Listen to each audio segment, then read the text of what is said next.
मार्गशीर मास गुरुवार आसीगले घरे घरे आरंभ हो जाए माणबसा बा लक्ष्मी पूजार प्रस्तुति पर्व। अरुआ चाउल पिठौरे झोटी चितारे घर अगणा सुंदर दिसे। सकाळु सकाळु धूप दीपर महमह बास्ना आउ ता सहित शंख हुळहुळी शब्द सृष्टि करे एक भिन्न परिवेश। विभिन्न प्रकार सुस्वादु पिठा आउ अन्यान्य खाद्यर बास्नारे महकी जाए चारिआड। आउ ए सबु मिसी सृष्टि करे एक नियारा परिवेश, आनंदर खुशीर माहौल। आपे आपे मनरे भरी जाए भक्ति आउ श्रद्धा।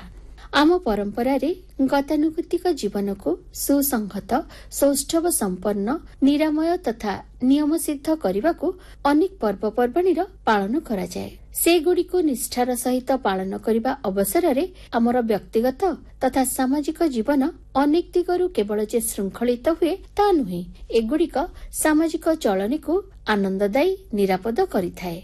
ठीक सेमिति गोटिए पर्व हेउची माणबसा, जहाँकि प्रत्येक ओडिया खूब निष्ठार सहित पालन करिथाए। माणबसारे सुख संपद समृद्धिर देवी महालक्ष्मी को भक्ति श्रद्धारे आराधना करा जाए। एथिपाई घर द्वार को परिष्कार परिच्छन्न करी झोटी चितारे समग्र गृह परिवेश को सजई दिया जाए। धूप दीप फूल द्वारा सुसज्जित खटुली बा आस्थान रे महालक्ष्मी प्रतीक शुक्ल धान भर्ती माण और धान मेंटी को निष्ठार सहित पूजा करा जाए। एही ओषा जाति वर्ण धनी दरिद्र निर्विशेष समस्ते बेस उत्साह उद्दीपन पाली थांती। माणबसार आउ एक विशेषत्व हेउची परिवारर महिला सदस्य ही पूजार समस्त दायित्व तुलाई थांती। जय जय महालक्ष्मी विष्णु का घराणी, जय जय महालक्ष्मी विष्णु का घराणी, जय जय नारायणी सागर दुलारी, जय जय महालक्ष्मी विष्णु का घराणी, जय जय महालक्ष्मी विष्णु का घराणी। एई माणबसार तात्पर्य संपर्क रे बीणापाणी पंडा कहंती, जय पद्म पराशक्ति जय त्वं श्रीपति प्रिय, जय माता महालक्ष्मी संसार अर्णव तारिणी, महालक्ष्मी नमस्तुभ्यं सुरेश्वरी, हरिप्रिय नमस्तुभ्यं दयानिधि। प्राचीन उत्कल रे परंपरा आम प्रतिटी प्रांत रे परिस्फुट। आम संस्कृति रे माणबसा होउची गोटे अन्यतम पर्व जहार अति महत्व रही। कारण महालक्ष्मी होउचंती ऐश्वर्य सुख समृद्धिर अधिष्ठात्री देवी। तांको बिना ये जगत चलेनी कहले चले। एई मार्गशीर मासरे से संपूर्ण धनदात्री सौभाग्यदात्री सुख समृद्धिर प्रतीक रूप से पूजा पाती। आम नारी मानक पई महालक्ष्मी होउची सर्वश्रेष्ठा। नारी जेहेतु गृहलक्ष्मी तेणु से महालक्ष्मी को पूजा करी बसे। साधारणतः ये माणबसा आमर मार्गशीर मासर प्रथम गुरुवार आरंभ हुए एवं शेष गुरुवार पर्यंत, अर्थात एबे 4 पाली पड़ी थाए, एबे 5 पाली पड़ी थाए। एही दिन अति बड़ी भोरु माने प्रातः समय उठी नारीटीए तार घरटी को सजड़ा सजड़ी करी खूब सुंदर भाव धोई शुद्ध वस्त्र निजे पिंधि शुक्ल धान रे बसे थे। एई जो शुक्ल धान रे गोटे तात्पर्य रही। ये होची कौन ना आमर जितेबाला नुआ धान बाहर से धान को लेकर महालक्ष्मी को पूजा करा जाए। प्रथम नुआ धान को पूजा करवा होची माणबसार गोटे अंश। ये जो नुआ धान एई दिन से अमल करी थांती। नुआ धान को आनी माँ पाखे से पूजा करती। एई अमल को आनी कृषक निजे माँ पाखे समर्पण करिथाए। माणबसार गोटे तात्पर्य। महालक्ष्मी व्यंजन प्रस्तुत आमको समस्त साहाय्य करथांती। कारण से होउछन स्वयं अन्नपूर्णा। विभिन्न फल मिष्टान्न पिठा ताहा मध्य गोटे भक्तिर सहित अर्पण करा जाय थाए। एइथरो जना पडुची जे महालक्ष्मी होउछन्ती व्यंजनर अर्थात खाद्य पेयर सृष्टिकारिणी। सेदिन मध्य से नारीटी निजे शुद्ध शुक्ल वस्त्र परिधान करिथाए। पद्म फूलटीए करी ता देहरे बसई थाए। महालक्ष्मी जितले बसंती से पद्मालया, सेथिपाई तांको से पद्म फूल रे आवाहन करा जाय। पद्म फूल होची तांकर सुख समृद्धिर गोटे प्रतीक, जोंथिपाई माँ को सेमाने शुक्ल धान सहित पद्म फूल देइथांती एवं एई झोटी चिता मुरुज पड़ी थाए। केवल एथिरे महालक्ष्मी प्रसन्न होइथांती। कारण ଏଇ ଝୋଟି ଚିତା ମୁରୁଜ ଯେତେବେଳେ ନୂଆ ଧାନ ପେଶା ହେଇ ତିଆରି କରି ପଡିଥାଏ ଏ ଘରର ପରିବେଶଟିକୁ ଅତି ସାତ୍ବିକ ପରିବେଶ କରିଥାଏ। ନିଜେ ମଧ୍ୟ ଶାନ୍ତି ପାଇବା ପାଇଁ ଶୁକ୍ଳ ବସ୍ତ୍ର ପରିଧାନ କରିଥାନ୍ତି, ତାହା ମଧ୍ୟ ସାତ୍ବିକ ପରିବେଶ ସୃଷ୍ଟି କରିଥାଏ। ସେଇ ସାତ୍ବିକ ପରିବେଶ ଭିତରେ ମାନସିକ ଶାନ୍ତି ମଧ୍ୟ ଆସିଥାଏ। ସେଇ ରୁଚି ନାରୀ ଯିଏ ଘର ପାଇଁକି ନିଜକୁ ସମର୍ପଣ କରିଦିଏ ତାରି ପାଖରେ ମା ମହାଲକ୍ଷ୍ମୀ ସ୍ୱୟଂ ବିରାଜମାନ କରନ୍ତି। ମା ହଉଛନ୍ତି ଦୁଃଖ ସୁଖ ସବୁ ମୋ ସହିତ ରହିଛନ୍ତି, ସେ କେବେ କାହାକୁ ନିରାଶା କରନ୍ତି ନାହିଁ। ଆମେ ତାଙ୍କୁ ଯେଉଁଭଳି ଭାବରେ ପୂଜା କରୁ, ଯେଉଁ ଭକ୍ତି ଭାବରେ ପୂଜା କରୁ, ଯାହା ବି ଅର୍ପଣ କରିଥାଉ ଯଦି ତାହା ଭକ୍ତି ଭାବରେ ହେଇଥାଏ ତାହେଲେ ସେ ସମସ୍ତଙ୍କୁ ସବୁ କିଛି ଦେଇ ଦେଇଥାନ୍ତି। ଏଠି ଆମର କୌଣସି ଜାତି ନଥାଏ ବା ଭେଦ ନଥାଏ ମହାଲକ୍ଷ୍ମୀ ପୂଜାରେ। ଏଇଥିରୁ ଆମେ ସବୁ ଶିଖୁଛେ, କାରଣ ମହାଲକ୍ଷ୍ମୀଙ୍କ ପାଖରେ ଯୋଉ ବ୍ୟଞ୍ଜନ ଦେଲୁ, ଝୋଟିଚିତା ପକେଇଲୁ, ତାଙ୍କୁ ପ୍ରଣାମ କଲୁ, ଏହା ଆମ ସଂସ୍କୃତିର ପରମ୍ପରା। ଏଇ ହଉଛି ମହାଲକ୍ଷ୍ମୀ ମାନବସାର ମହାନ ତାତ୍ପର୍ଯ୍ୟ। ତେବେ ଆଜିର ଏହି ପବିତ୍ର ଅବସରରେ ପ୍ରଚାର କରୁଛୁ ସଙ୍ଗୀତ ରୂପକ ମାଣବସାର ତୃତୀୟ ଭାଗ। ମୂଳ ରଚନା ବଳରାମ ଦାସ, ବେତାର ରୂପାନ୍ତର ଶଙ୍କର୍ଷଣ ମଙ୍ଗରାଜ ଏବଂ ସଙ୍ଗୀତ ପରିଚାଳନା ରାଖାଲ ଚନ୍ଦ୍ର ମହାନ୍ତି। ଏତେ ବୋଲି ଲକ୍ଷ୍ମୀ ଦେବୀ ମନେ ଚିନ୍ତା କଲେ, ବିଶ୍ୱକର୍ମାକୁ ଯେ ମାଇ ମନେ ସୁମରିଲେ। ବୈକୁଣ୍ଠପୁରରେ ବିଶ୍ୱକର୍ମା ରଖିଥିଲା, ସ୍ମରଣ ମାତ୍ର କେ ଲକ୍ଷ୍ମୀ ଛାମୁରେ ମିଳିଲା। ବାବୁ ବିଶ୍ୱକର୍ମାରେ ଚନ୍ଦନୁଣି ଅପବାଦ ଦେଇ ପ୍ରଭୁ ମତେ ଶ୍ରୀମନ୍ଦିରରୁ ତୋଳିଦେଲେ। ମୋ ପାଇଁ ମନ୍ଦିର ଖଣ୍ଡେ ତୋଳି ଦେଇ ପାରିବ ବାପା? ଏଇ ଦେଖନ୍ତୁ ମା, 3 କୋଶ ଆୟତନରେ ୱାସ ତୋଳି ଦେଉଛି। ସୁବର୍ଣ୍ଣର କାନ୍ଥ ମାନ ସବୁ ଘରେ କଲା, ହୀରା ନୀଳା ମାଣିକ୍ୟାଦି ତହିଁ ଖଞ୍ଜାଇଲା। ଗଣ୍ଠି ତଳେ ଅନେକ ମୁକୁତା ଲଗାଇଲା, ପ୍ରବାଳର ସ୍ତମ୍ଭ ମାନ ତହିଁରେ ରଚିଲା। ପୁର ଦେଖି କମଳିନୀ ସନ୍ତୁଷ୍ଟ ହୋଇଲେ, ବିଶ୍ୱକର୍ମାକୁ ବହୁତ ପ୍ରଶଂସା ଯେ କଲେ। ବୈକୁଣ୍ଠପୁରକୁ ବିଶ୍ୱକର୍ମା ଚଳିଗଲେ, ଅଷ୍ଟ ବେତାଳକୁ ଡାକି ଦେବୀ ଆଜ୍ଞା ଦେଲେ।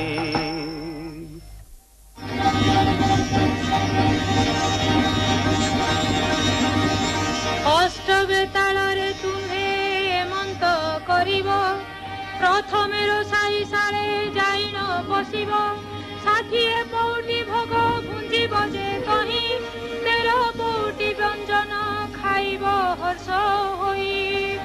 ଅମୃତ ମଣୋହି ମାନ ଭୋଜନ କରିବ, ହାଣ୍ଡି ମାନ ନେଇ ଏକ ଠାବେ କଚାଡ଼ିବ। ତହୁଁ ଯାଇ ଭଣ୍ଡାରର ମଧ୍ୟରେ ପଶିବ, 52 କୋଟି ଭଣ୍ଡାର ବହିଣ ଆଣିବ। ଜଗନ୍ନାଥ ମହାପ୍ରଭୁ ଚେଇଁ ଶୋଇଥିବେ, ଏତେ ଜିନିଷ ଆମେ ଆଣିବୁ କେମିତି?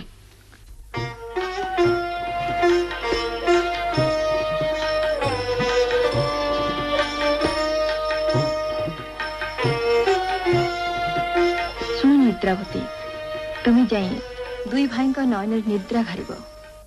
କାଲି ବେଳ 2 ଘଡ଼ି ଯାଏ ଯେପରି ସେମାନଙ୍କ ନିଦ୍ରା ନ ଭାଙ୍ଗେ।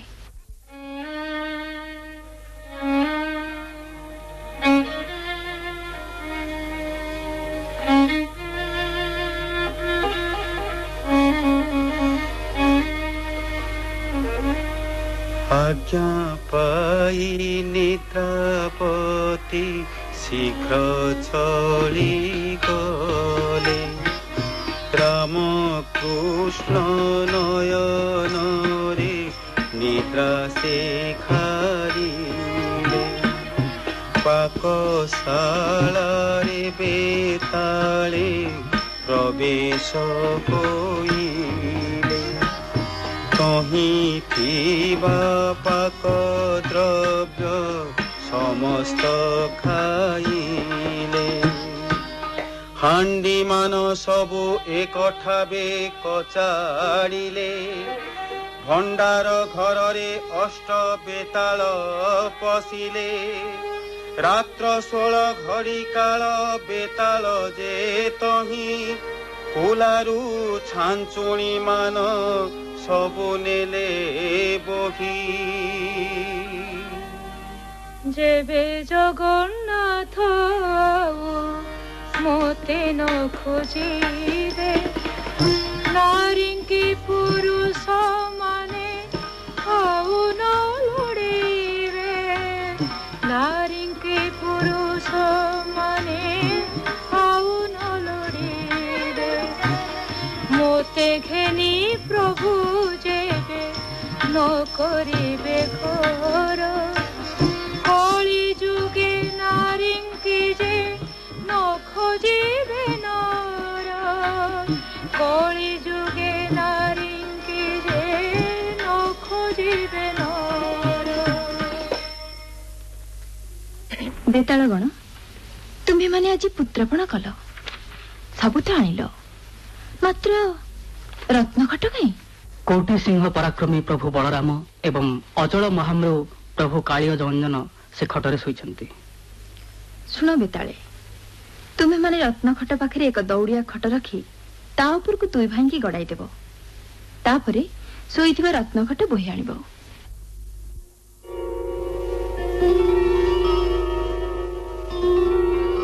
ସରସ୍ୱତୀ ଦେବୀ, ଦୟାକରି ରାଜ୍ୟ ରାଜ୍ୟ ଘରେ ଘରେ ସମସ୍ତଙ୍କୁ କଣ୍ଠରେ ବିଜେ କର। ଜଗନ୍ନାଥ ମହାପ୍ରଭୁଙ୍କୁ କେହି ହେଲେ ଅନ୍ନ ଜଳ କିଛି ଯେପରି ନ ଦିଅନ୍ତି।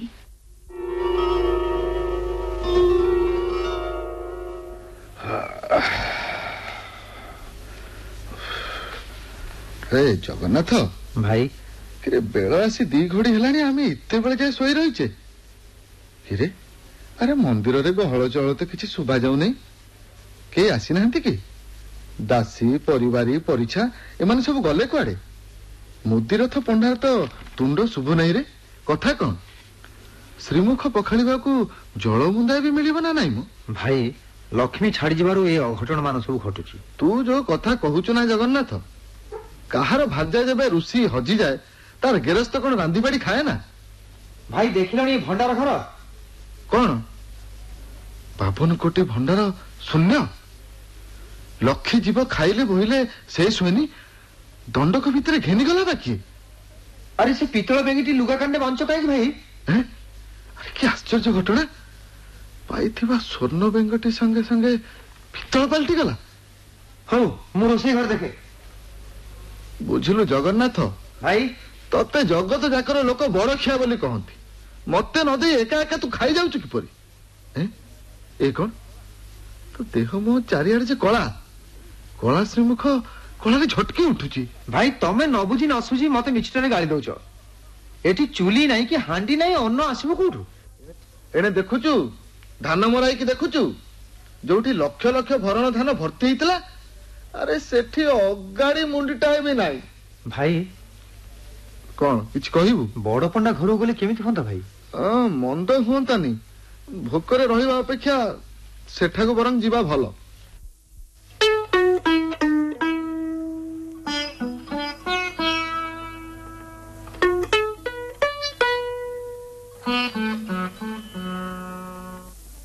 तुम्हें माने भिक्षा से ब्राह्मण परी जना जाउछ? दंडे अपेक्षा करो कि मु रांधी बाड़ी की चर्चा करी।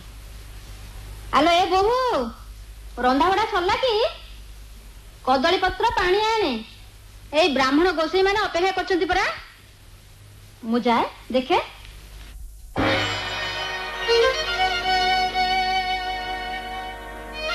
ए को मो भात हांडी में उभा नहीं गला। ए माने कोन तेरे लक्ष्मी द्रोही पुरुष? आलो बहु, आलो आलो पिटଣା ठेंगा, ए दुही को न घड़ैले आम घर भी लक्ष्मी छाड़ी पड़िबे लो मां।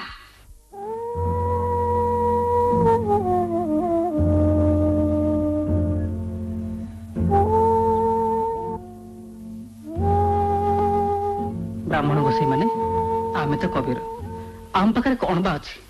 एई खई किछि भोजन करी आप मन जेबे संतुष्ट होते।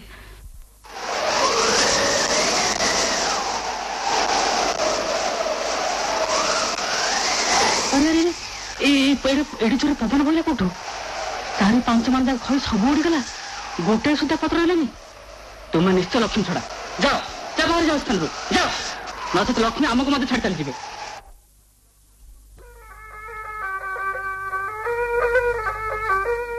भाई सत्यानंद तुम जोगी थाली आमको किसी भात दे पारिबो? आमे बड़ क्षुधार्थ। तुम्हें माने निश्चय लक्ष्मीद्रोही। ए दूध अन्नरे मो थाल पूर्ण होइथिला, तुमे मागिया मात्र के शून्य होइगला। तुम मानक केउठी हेले अन्न जल मिलिबो नाही। तुमे माने समुद्र कूल को जाई परिबो?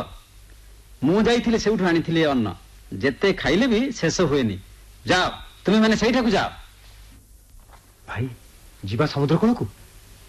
नगले तो अन्य गति नाही रे, चल बाहर।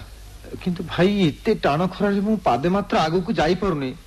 गोड़ तलर बाली जे भजा खई परी डह डह ताती उठुची भाई, मु जमा चाली परनी। ओ असल काम बेल को तोर जेते सब आळ, तू पूरा आगे अन्न मागिबो, मु पछरे रहिबी।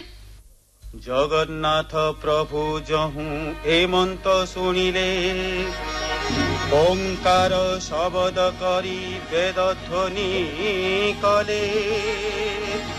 रूप श्याम जदु अथर्वदे चारि वेद, ब्रह्मांड पुरी उठिला गह गहनाद।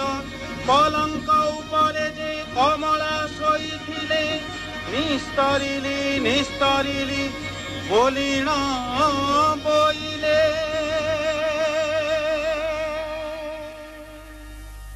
कोटि कोटि जन्मर पातक हेला क्षय, मो घरे विजय कले प्रभु देवराय।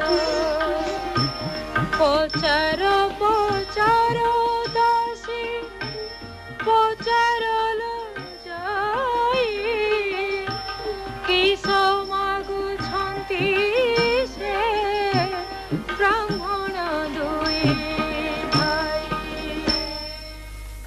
से माने अन्य मागुचंती को मां? से माने कोन चंडालणी घरु अन्न खाइबे? नुआ हांडी संचा देले से माने हातरे रोसई करी खाइबे। हांडी 10 गोटी, गोटे चाउल, लेउटिया साग, आलू, सारू, बड़ी, कदली, बैगण, लुण, काठ, पत्र, घी, दूध, दही, छेना, शर्करा सब दे दियो। सबु काठ मान तोही अंगार होइला, तेबे सुधा जे किंचित पानी न तातिला। अति कमलिनी खट खियाइले जेणु, हांडी तले कला टिके न पड़िला तेणु। अरे जगन्नाथ, रोसई हेला ना कौन? भोकरे जे करड़ी जळिलानी। चुली जळुनी कि पानी तो तातुनी, हांडी तले टिके कला भी पड़िना, भात हबो किमिति? तू तो गोटे अधुआ मुहा, तो हाथ में चुली जलिब कौठु? उठ, मु जाए रोषी शाला को। जगन्नाथ, जाति जाऊ गोत्र जाऊ, यार घरे आज जब भात न खाइब आम प्राण रहिब नहीं। मागो ब्राह्मण माने तो हांडी भांगी फोपाड़ी देले, उपवास रे बसिचंती। हैं? उपवास रे बसिचंती? एहा सुड़ी महालक्ष्मी मने चिंता कले, केते दुख दिन बंधु दुहे जे पाइले। सुवर्णर चटु गोटी हस्तरे धइले, रोषेई शालकु लक्ष्मी निजे विजे कले। लक्ष्मीकर पाक गुण के कही पारिब, क्षणक मध्यरे माए सजाड़िले सर्व। सबुथिरु खंडिए खंडिए रखिथिले, भोजन शेषकु पोड़ पिठाए रखिले।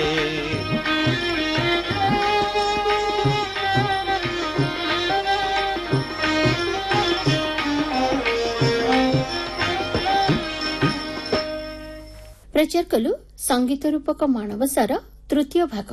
मूल रचना बलराम दास, बेतार रूपांतर शंकरषण मंगराज एवं संगीत परिचालना राखाल चंद्र महांती। एथिरे अंशग्रहण करथिले रीता विशाल, हिमांशु भूषण सावत, निशीथ नायक, राखाल चंद्र महांती, राधाराणी सरकार, बुलबुल बोस, गौर पटनायक एवं जयराम जेना। संगीतांशरे थिले ଶ୍ୟାମାମଣି ଦେବୀ, ଭିକାରୀ ଚରଣ ବଳ, ରାଖାଲ ଚନ୍ଦ୍ର ମହାନ୍ତି ଏବଂ ରଶ୍ମି ଦାସ। ପୁଣି